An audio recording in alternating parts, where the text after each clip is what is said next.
Kitang tanan nga nagpuyo diri sa kalibutan, dili ta perpekto. Pero ang nakanindot lang kay gihigugma ta sa Ginoo nga perpekto. Mo nang kalimti lang ang tanan, ayaw lang kalimti nga pinangga ka, bililhon ka, o gihigugma ka sa Ginoo sa walay pagduha-duha.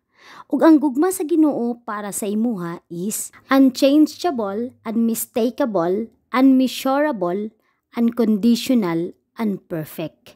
Og atong hinamdaman ang dagat muhunas ug mutaob, ang adlaw musubang ug musalop. Apan ang gugma sa Ginoo para nimo magpabilin hangtod sa hangtod. Kay ang gugma sa Ginoo mauray tinuod aning kalibutana.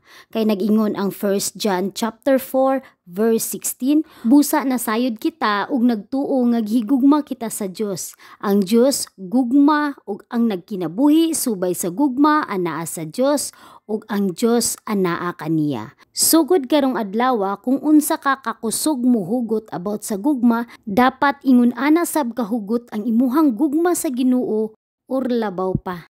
God bless us all.